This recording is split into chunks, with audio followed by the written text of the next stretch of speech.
Hello, good day everyone. Sir Kevin here again, working safer at home. And today we'll be discussing about marketing channel, and this is a continuation of our strategy making, part of our midterm period. And you remember what I've mentioned about the meaning of marketing. So it involves all of the process from um, acquiring, retention, delivery and retention of the satisfaction from the customers.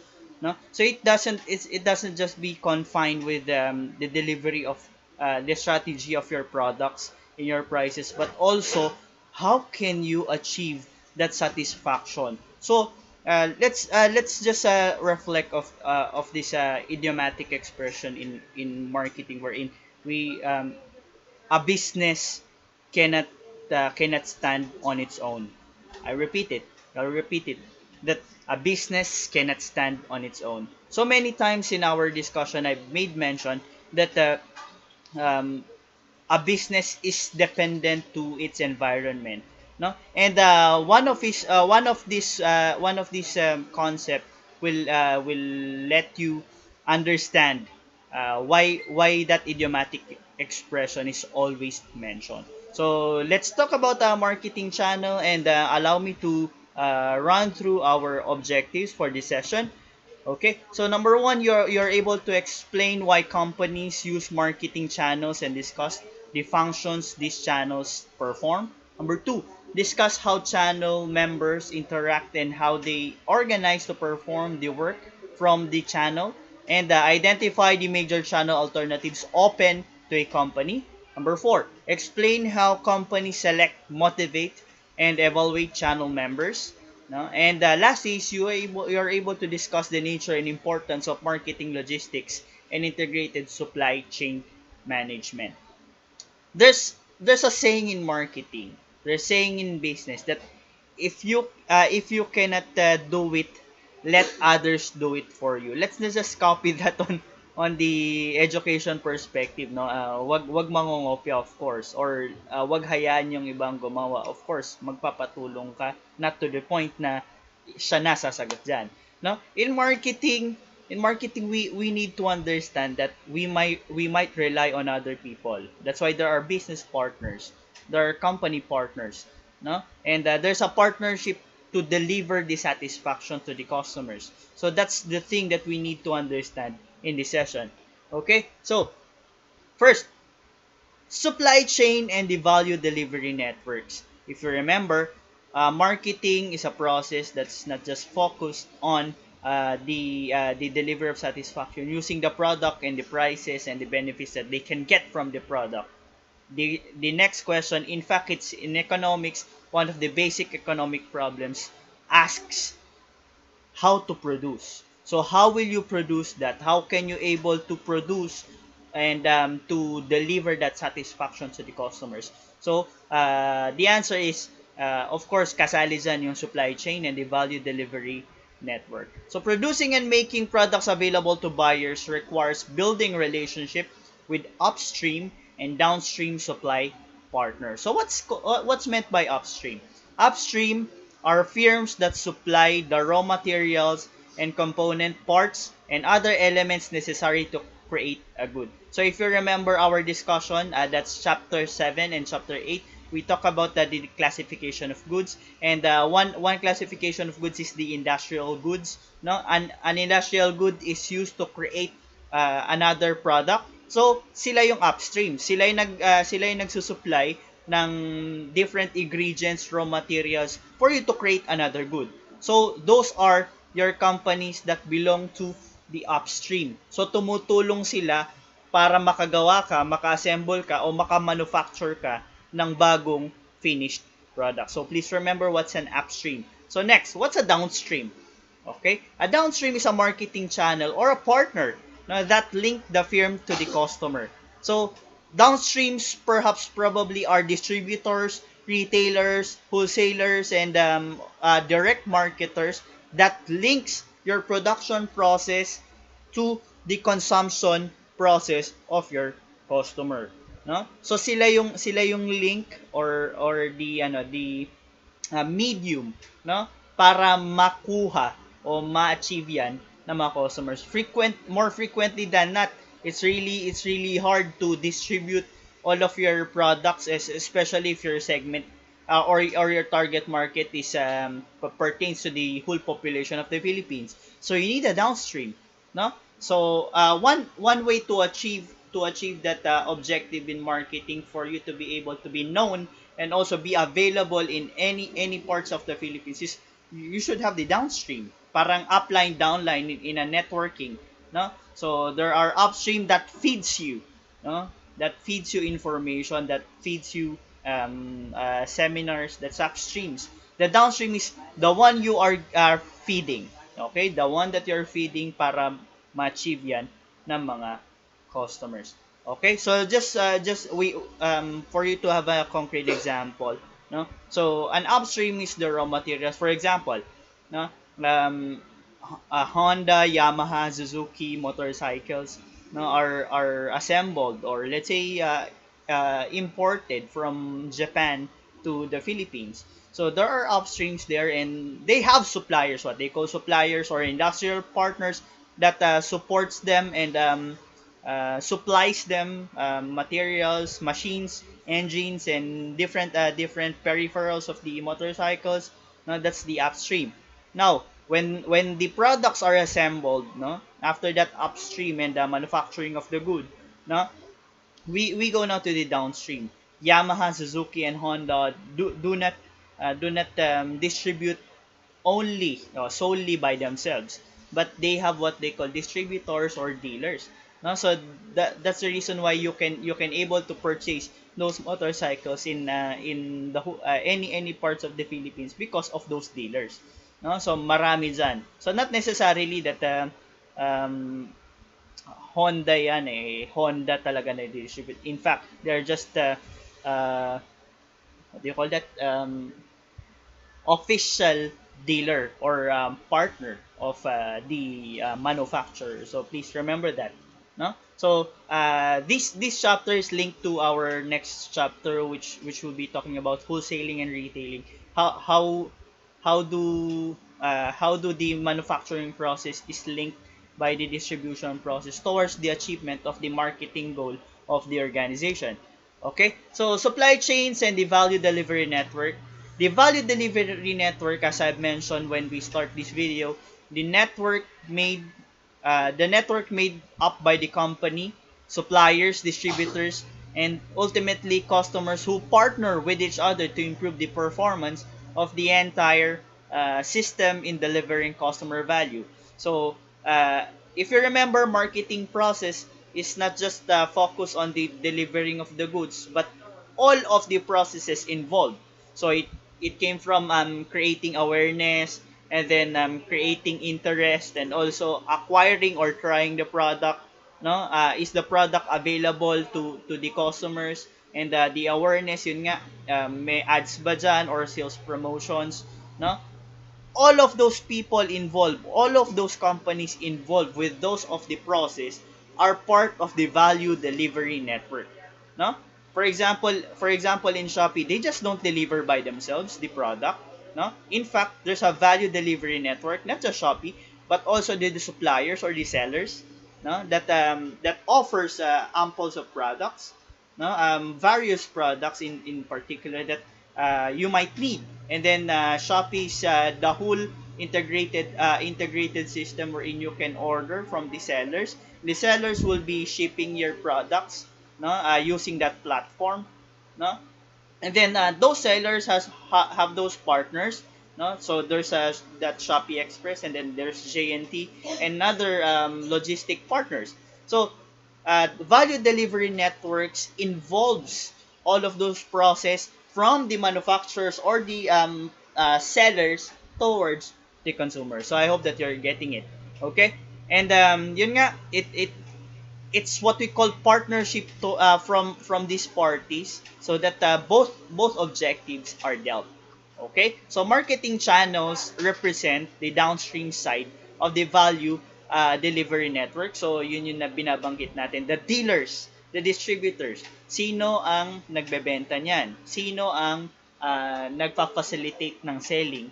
ng mga yan. So there are companies that opt just to manufacture and not be available to end consumers.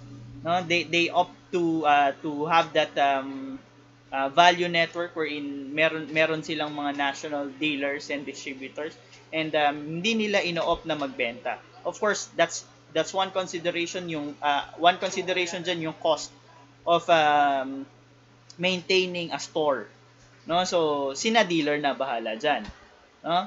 Ganyan din nangyayari sa mga San Miguel Beer and San Miguel products.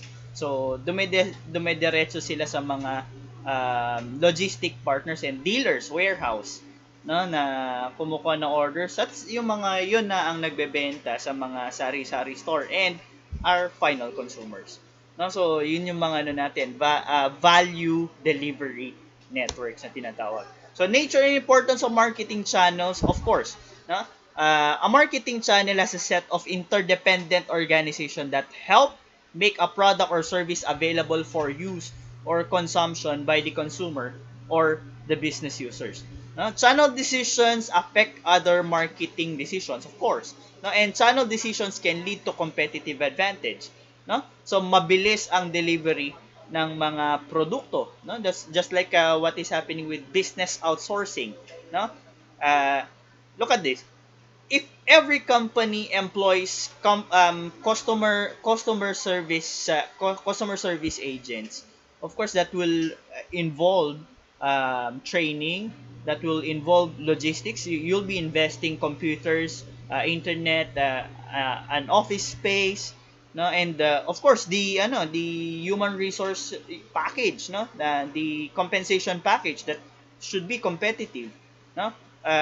But other companies opt to outsource and get other partners to be part of that marketing channel.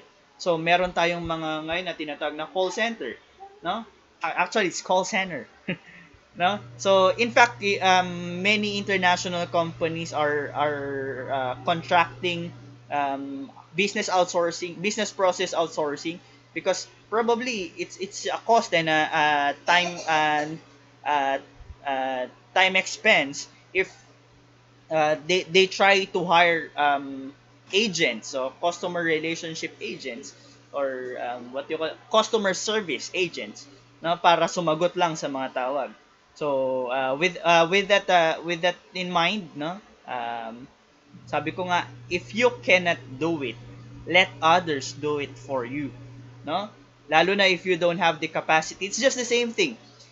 If you cannot do it, of course you need to contract other people. Hindi ka marunong gumawa ng mga construction part na sa bahay nyo, electrical, of course you need to con, contract other people, no? So that's the same idea in marketing, that we need to contact other suppliers or value channels, value delivery channels or marketing channels that may help you to deliver the satisfaction to the customers. Okay? So, how channel members add value, no? Kasi sila yung magaling diyan, no? The packages and the likes on, yun yung pinaka concrete example natin during this pandemic. Call centers and logistic partners are really in demand right now because of the lack of mobility in terms of um, personal transportation and other factors, no. It limits our, of course, business should operate to help as part of their social responsibility, no. So how channel members add value? The use of intermediaries results from their greater efficiency in making goods available to target markets, no? So yun nga, they are the link from the manufacturer or the seller to the final consumers, no? So channel members offer the firm more than it can achieve on its own in terms of course, the contacts, the experience, specialization, and the skill of operation. I mentioned earlier that cost kasi it's a cost factor that you'll be putting up a facility just for that portion, no. So ang ginagawa nila, especially the warehouse, no, warehousing and the hubs, no, ang nagpo-provide na niyan yung ibang companies, no? So nagiging negosyo 'yan ng ibang companies to help other companies. No? So hindi lang puro consumer behavior but also the business behaviors. Now if you remember our topic doon naman sa chapter number 5. Okay? So nature of and importance of marketing channels, the key functions performed by channel members is transaction completion. Of course, sabi ko nga hindi pwedeng hindi magdepend ang isang negosyo sa iba pang negosyo, no? You have thought that as a restaurant they just produce their products, no? Sila nang gumagawa. I'll tell you this, majority of them do not really produce their products but outsource them from others, and sila na lang yung gumagawa ng mga final decorations and other recipes involved, but they have those suppliers, they don't grow theirs, no?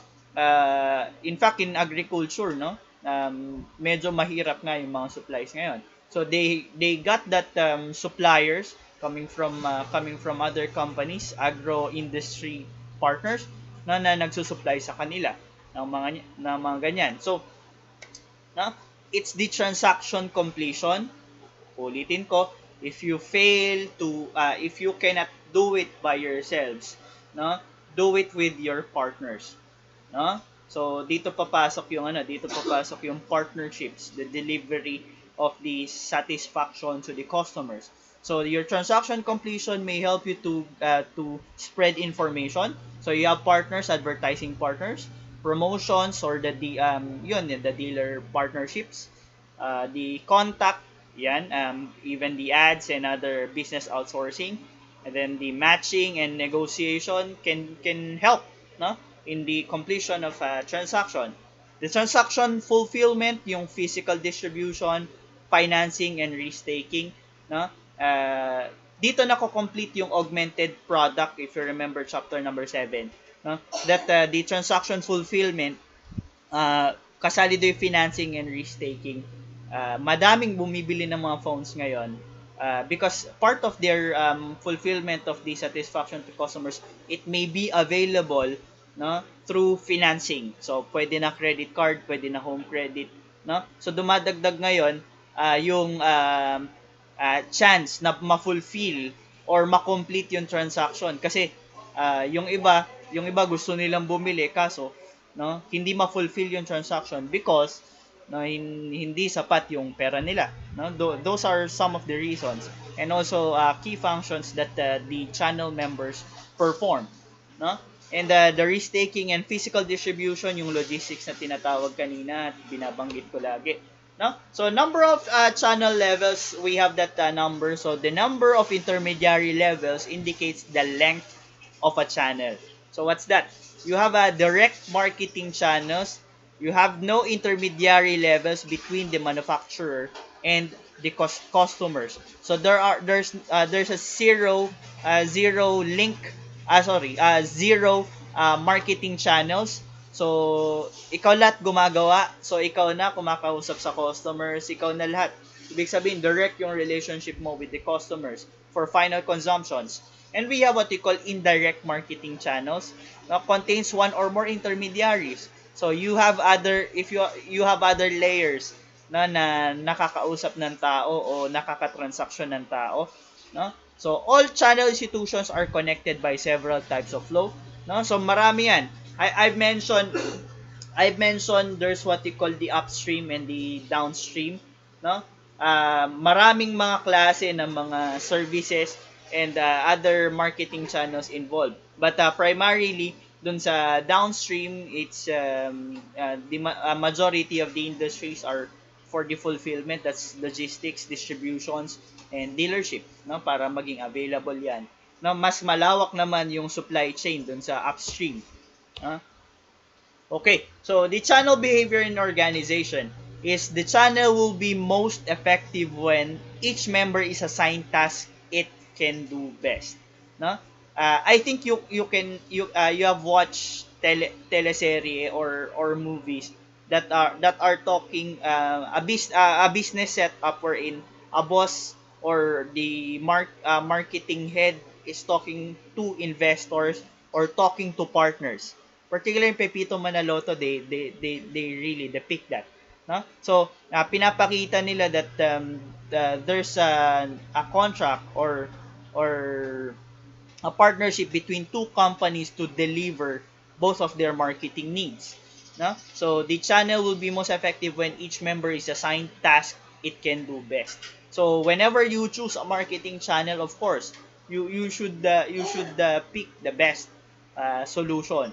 In your operations management and quantitative techniques in mathematics and other mathematical management subjects, you can able to experience or um,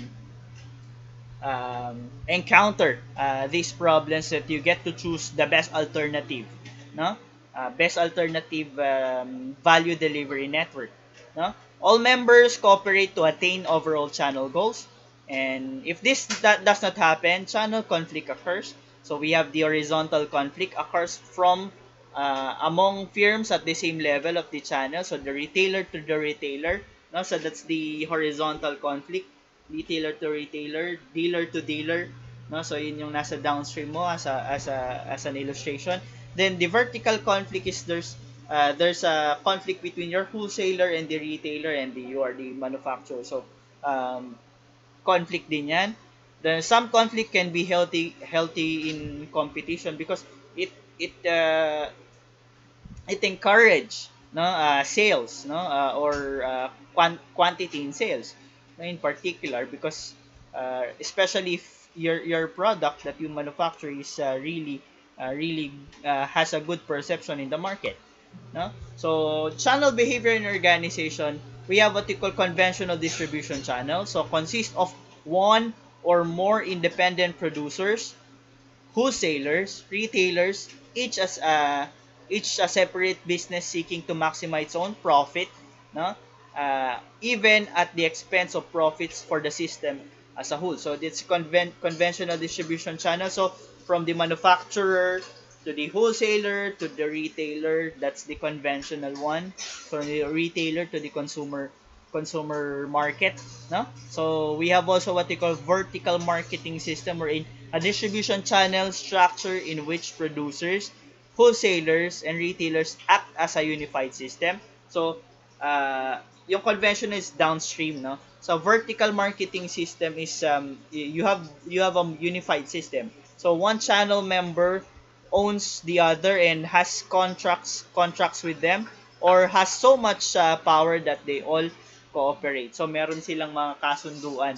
No, so conventional is so ibaba ko sa iyo to, benta mo and the likes, no? So parang conventional businesses from manufacturer, wholesaler, and the retailer. The vertical marketing system is nagkakaroon sila ng mga contracts that make you unified. So there's a system behind or an organization behind that value delivery network, no? So channel behavior organization also has types of vertical marketing systems. We have the corporate vertical marketing systems. We have a contractual vertical marketing systems, franchise organization, and administered vertical marketing system. So, paano sila nagkakaiba?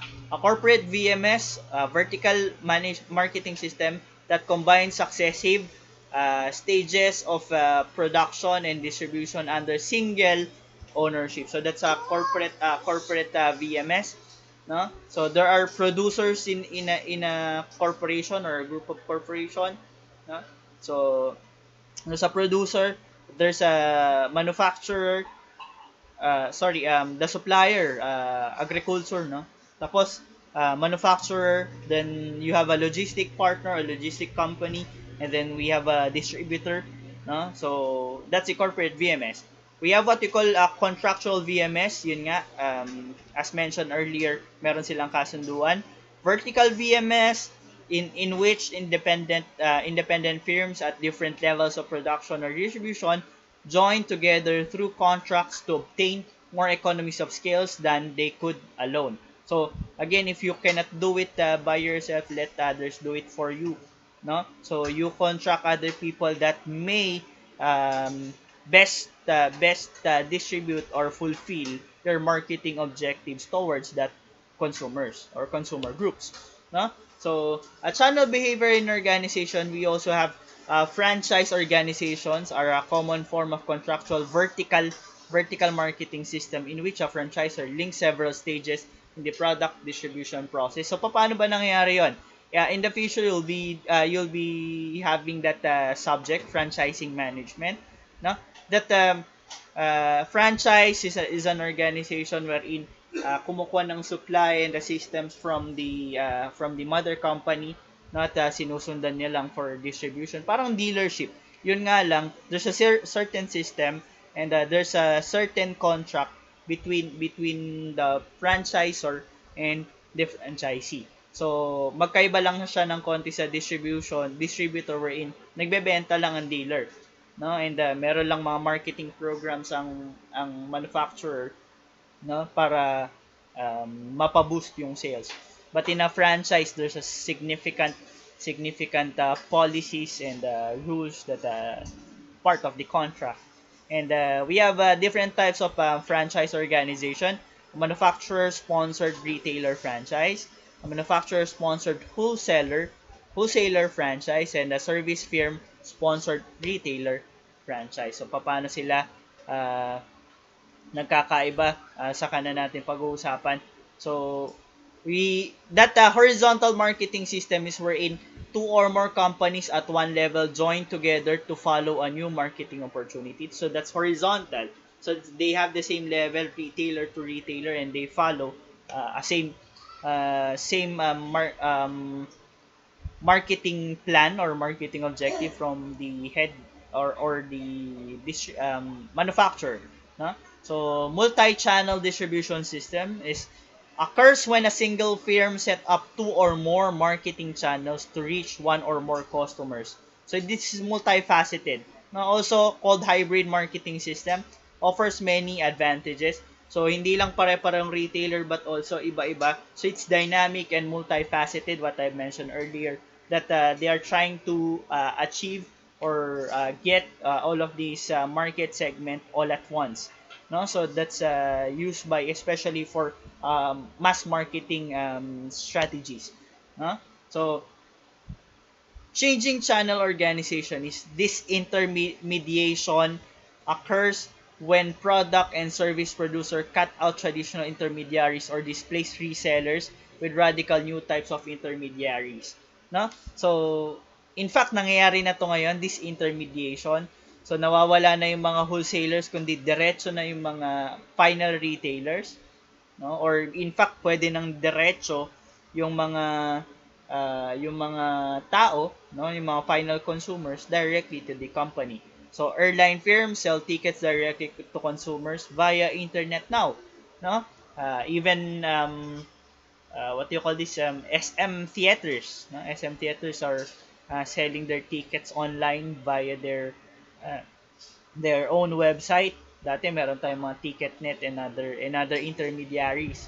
No, so ganun nang nadi-disintegrate because of that channeling the organization. Of course, you need to review the value delivery network. There might be na darating yung time that one is considered obsolete dahil nawala na dun sa environment or hindi na nakikita ng need sa environment, no? So dati meron tayong ganyan at ngayon wala na, no? Just like yan, just like ang konti na ngayon ng mga nagpapadala ng balikbayan box because at so many instances, no, nawala na yung value delivery network at uh, naipapadala na lahat ng mga packages nila from other couriers, no? So madalas na, no? In fact, yung pagpapadala ng pera, dati meron lang significant na mga enterprises na kukunin mo yung pera or ipapadala through that parcel yung pera. So right now, there are so many intermediaries. So you need to change, you need to review, no? The value delivery networks of your company through time. Dahil nagbabago yung trends, nagbabago yung technology, particularly now, the digital age, no?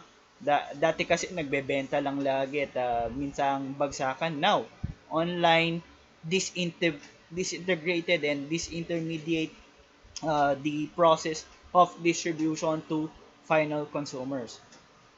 No? And yun, disintermediation presents both problems and opportunities for both producers and resellers. Pero don't worry, there are still market for reselling, no? Kanya nga maraming mga online sellers, no? At doon lang nila nakikita yung mga products, no? Pero using those platforms such as the uh, Shopee and Lazada, halos available na yung mga products, no? And for consumers, it's a good thing because lumalawak yung competition and what I mentioned in pricing in chapter number 9, no? Uh, pag lumalakas yung competition, no? Lumalawak yung competition, bumababa yung prices, no? Maraming supply or maraming willing na mag-supply sa mga demand ng market. So it might be a healthy competition for the part of the consumers, no? For the producers and the resellers upon reviewing value delivery network, dito mo makikita baka nga producers, no, and direct marketers can trample resellers because of the new platform, no? It might, depending sa situation. So uh, dati kasi bumibili tayo ng Divisoria, no? Pupunta pa tayo doon. Ngayon, all of those products can be even available, yung mga available online comes from overseas. At makukuha mo sila sa sobrang murang presyo, no? So, yan, and the channel design decisions, firms often struggle between what is ideal and what is practical. To which nangyayari naman na sa atin in everyday life that we are at the middle of decision making whether what to choose, the ideal or what is practical. So marketing channel design is designing effective marketing channels by analyzing consumer needs, setting channel objectives, identifying major alternatives, and evaluating them. Now, bakit lagi na-evaluate yan? As I've mentioned every time with you, in the marketing management processes, it really involves evaluating wherein from time to time you need to check on what is happening with your objectives. And if everything is going well with your marketing objectives, you still need some adjustments dahil let's say you fix that strategy for good, or if it is not going towards your positive result, no, you may change the alternative or the value delivery networks. So nasa yan, you need always, no, to make decisions from time to time, no. As I mentioned every time with you that in business administration, that's everything may change, and we are affected by the environment, particularly with the change of the consumer behavior and what is happening around the society. Okay. So analyzing consumer needs, no? If you remember our lesson chapter number 4, no, the gaining of customer insights. Do consumer want to buy from nearby location, or are they willing to travel, no? Especially now in the digital age and in the pandemic, you need to evaluate this. Where will you be available as part of the review of your value delivery network? Do they want to buy in person or by phone or online? So where will you be available? In next chapter, we'll also be discussing that. Do they have breadth of assortment, or do they prefer specialization? No? So uh, gusto ba nila yung marami silang pagpipilian, or dun sa specialization dito sila bibili? No? In the online sites, no, Lazada and Shopee, assortment doon. If you want the specialization, go to the online website of those specific companies. Do consumer many add-on services, no? in your in your digital platforms, halos free shipping or vouchers or cashbacks guaranteed and warranties. pero limited yung other services that you can get, no? So depende pa rin 'yan. So depende sa insights ulit 'yan ng customers. So fear must balance needs against cost and consumer price preference. So may ano tayo may relationship ito, no? May relationship ito dun sa product and also the price strategies. Those are our past three chapters dito sa midterms. So relationship yon dito sa value delivery networks or what you call the marketing channels. No? Setting channel objectives. So objectives are stated in terms of targeted levels of customer service. And channel objectives are influenced by cost of customer service requirements, nature of the company. So again, kung i-generalize natin yung masteries na yan, depende. Depende lagi sa environment. Depende sa kung ano nangyayari and also the stature of the organization. So you may also identify major alternatives, so types of intermediaries, so retailers, value-added retailers, independent distributors, dealers, the number of marketing intermediaries, uh, intensive, selective, exclusive, or distribution. Ano yung mga yon? Intensive are those marketing intermediaries na nagbebenta ng assortment. Selective yung limited brand lang. And then exclusive yung isang brand lang, no, na binebenta nila, no? So there are different number of marketing intermediaries and the responsibility of channel members, the price policies, conditions of sales, territories, and service. So of course, you need to consider that as part of the value marketing system. No? If you remember that, the vertical VMS. No? Okay, so channel design decisions are evaluating the major alternatives involves comparing each alternative, so economic criteria, your control issues, and the adaptive criteria. No, again, depende. Ano yung mga criteria mo? No, ano yung mga issues mo dyan? So, you need to evaluate them. Then, channel design decisions can be very challenging. No, depende lagi. No, each country has its own distribution system. No, because there are different laws and policies involved, taxes and tariffs. No? Distribution system can be complex with many layers, especially the presence of technology and also the perception of customers on those strategies. No? Distribution systems in developing countries may be scattered or inefficient and yun nga, it depends of the in the countries. Look at this in the Philippines. We are archipelagic country wherein it is divided into several islands and scattered din yung market. So how can you make a good value marketing channel decisions or strategies, no? Using that idea that Philippines is an archipelagic country, same as Indonesia, no? But in China, it's not, no? In China and other neighboring countries, isang malaking pulo lang sila, no? So, yung distribution nila ay medyo kakaiba sa atin.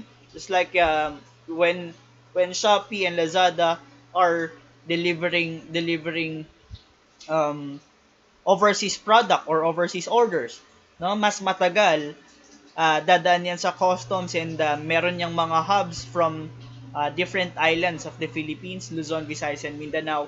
So, naho-hold sila doon and then prior to distribution, matagal nakakadating yung iba. So, there are parts of those are considerations.